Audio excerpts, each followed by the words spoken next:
So here we are once again. No, anyway, here we are with another Pokemon video, a tutorial to help you guys get some EV breeding done a lot faster. I was one of the guys that fell in love with the idea of super training, but after some tinkering and really getting out some newly bred level 1 Pokemon and finding out that it's not as easy to get the effort values you want as fast as you want. It's not that easy on super training. I figured I'll go back to the old way, and I found out a really cool, easy way to do it. Without further ado, here I am sharing it with you. Okay, so the very first thing you want to do, step number 1, is get yourself a Pokemon that knows Surf, Earthquake, any move that can hit more than one Pokemon at once. If you encounter hordes, they need to hit all 5 Pokemon. Step number 2 is get yourself an Oddish.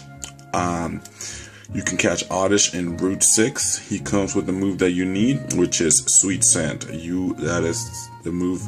It's indispensable. You see, mine has the Pokéaurus because that's step number 3. Find yourself somebody that has the Pokéaurus. It will make this process a hell of a lot faster than if you try to do it without it. It's not necessary to do it with it, but it makes it go that much more faster with Pokéaurus.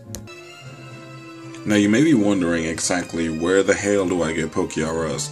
I was lucky. I actually got it off Wonder Trade, believe it or not. Somebody traded me a Scorpy with Pokéaurus. If you don't have it for yourself and you want it, just check on the online message boards. There's plenty of online people that are nice enough on GameFAQs, especially, that will gladly give you a Pokemon with Pokéaurus. And I guess if push comes to shove, if you just ask me, send me a message, I'll give you a Pokemon with Pokéaurus. Anyway, step number 4 is, as I discussed in my other video, you have to get the power items. Once again, they come into play here, and to get the power items, you just have to go to Geodude City, and the Battle Mansion is where they sell them. Power Bracer, Power Bell, Power Lens, Power Band, Power Anklet, and Power Weight. What these items do, I've explained what they do as far as IV reading, but for EV reading, they pass on 4 EVs, as well as whatever the Pokemon may be given out for the EVs. For the purpose of this video, I will be EV training 2 EVs. No pun intended, that just kind of happened. These EVs are completely untouched, untrained. Just to show you real quick. They are level 1, I just recently hatched them, nothing to them. Both of them are that way. And what we basically want to do is, we're going to do EV training the old school way.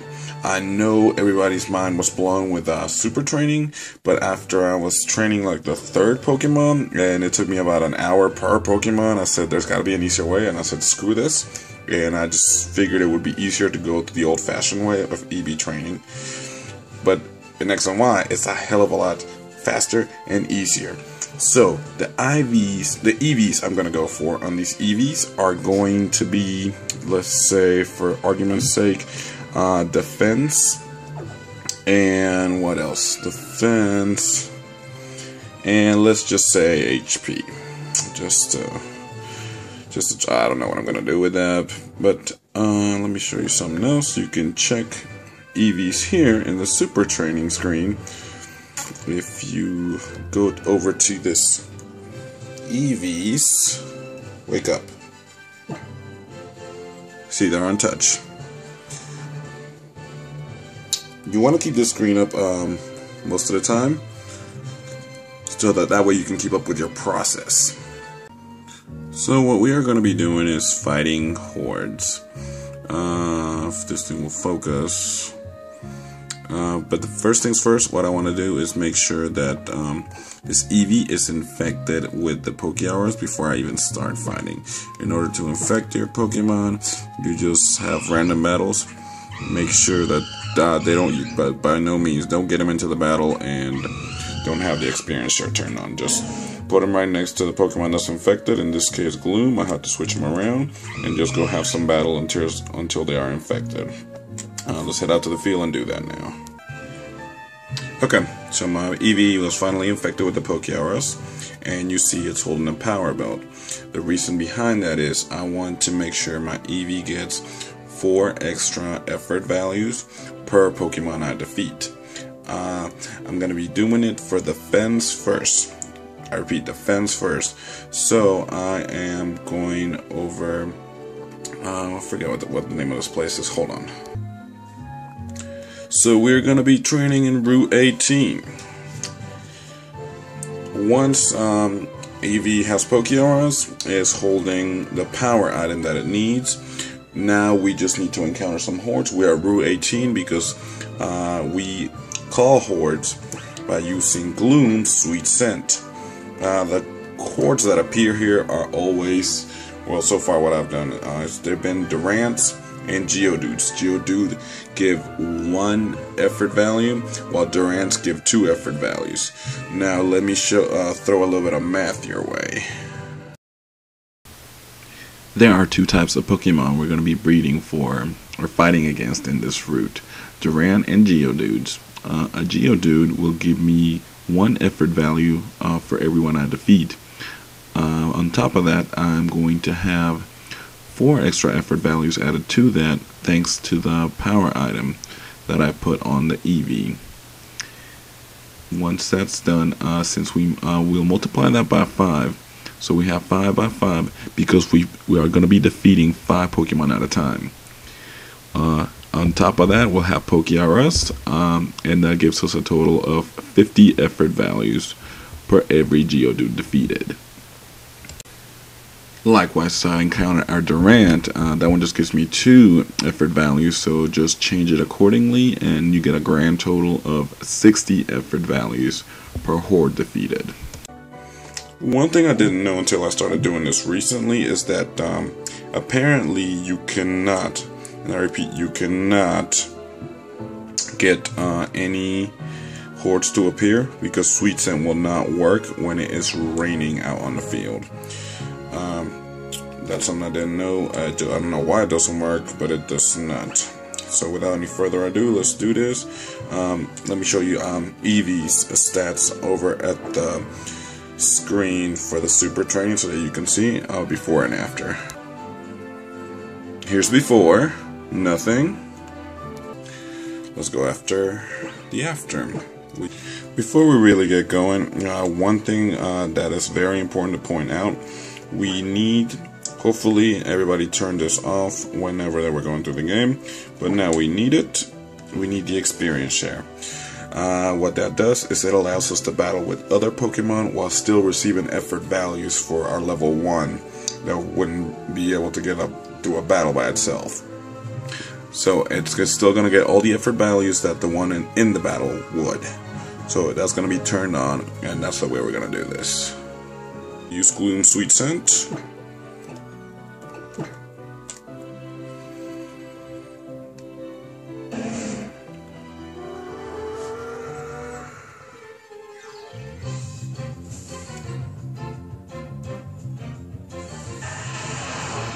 A horde of Geodudes, okay?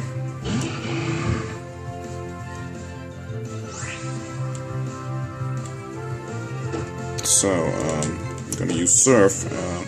It shouldn't knock them all out, but it won't because Geodude's ability, some of them is sturdy.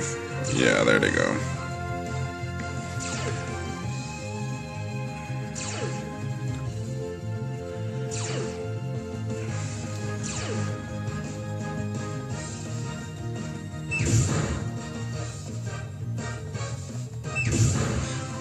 All of them was sturdy. Oh, annoying Pete. That's okay. They're gonna kill each other now.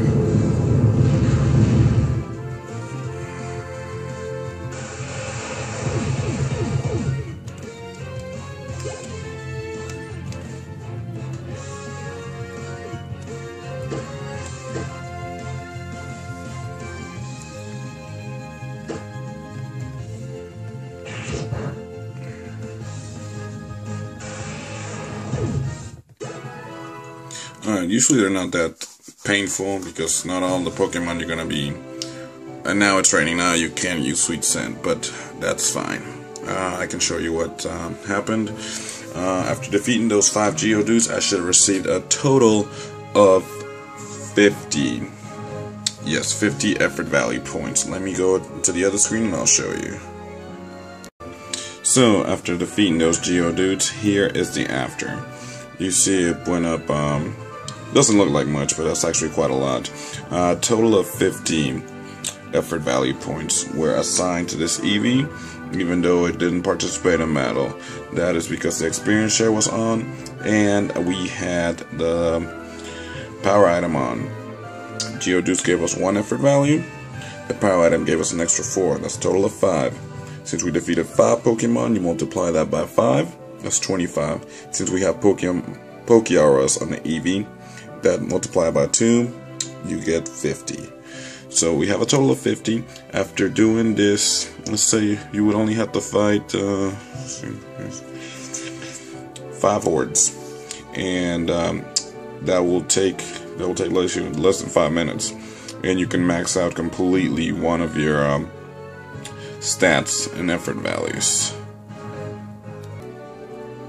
Okay, so as I was saying, literally, I had a stopwatch, literally counted down 6 minutes after the fact. This is what defense does. 6 minutes and 5 hordes after the fact. With a stopwatch, that's what it looks like now. 6 minutes. And to prove to you that it's maxed out, let's get back out. I think this is the defense one.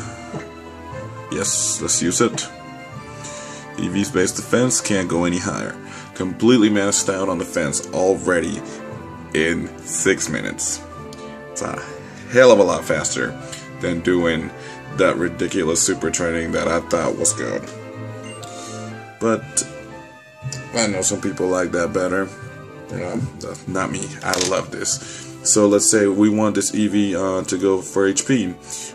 We would just have to take the power item, and I think we would give it a power anklet and go defeat different hordes of Pokemon. In this case, it would be the easiest one to find is Gulpin. 6 more hordes, and yeah, it would be 6 if you wanted to completely max it out. 6 hordes, 6 more minutes, and you get the HP maxed out. And there you have it. You would have a perfectly maxed out effort bred Pokemon. Let me know what you think. Also, make sure you check out my other video that I did for IV breeding, perfect IV breeding. I'll put a link on the description. Let me know your thoughts, feelings, concerns, any way to improve this whole little process I have going on. And with that, I am out. Peace.